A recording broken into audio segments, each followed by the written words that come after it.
இன்றே டவுன்லோட் செய்து உங்கள் ஃபேவரட் ஷோக்களை என்ஜாய் பண்ணுங்க.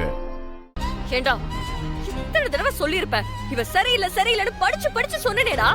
இப்ப பாத்தியா எந்த நிலைமையில வந்து நிக்கிறான்னு பாத்தியா? எனக்கு தெரியல, சீரியஸா என்ன நடக்குதுன்னு புரியல. ஆரம்பத்துல இருந்தே சொன்னேடா, இவ பாக்குற பார்வை சரியில்லை, இந்த வேற மாதிரி பாக்குறான்னு படிச்சு படிச்சு சொன்னேனே. சும்மா சும்மா அவளுக்கு சப்ப கட்டு கட்டிக்கிட்டு இருந்தா கேட்டியாடா நீ? எதையுமே காதுல வாங்கிக்காம இஷ்டத்துக்கு இருந்தால, அதான் இன்னைக்கு இப்படி ஒரு அசிங்கத்தை பண்ணிருக்கா. ஏன் இடத்துல நீ இருந்து பாரு.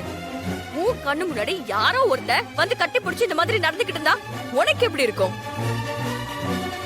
உன்னால அதை ஏத்துக்க முடியுமா? வீரா, ஏதோ குளறுபடி நடந்திருக்கு. மது அப்படிப்பட்ட பொண்ணு கிடையாது. நான் என்னன்னு பேசிட்டு வர்றேன், நீ வீட்டுக்கு கிளம்பு. ஏய், என்ன கன்ஃபியூஷன்? இனி பேசுறதுக்கு என்ன இருக்கு? தயவு செஞ்சு எதுவும் பேசாத. ஆத்திரத்துல வார்த்தையை அள்ளி வீசிக்கிட்டு இருக்க. 10 நிமிஷம் டைம் கூட என்ன ஏதுன்னு பேசிட்டு வந்து வீட்டுல பேசிக்கலாம். நீ கிளம்பு கிளம்பு.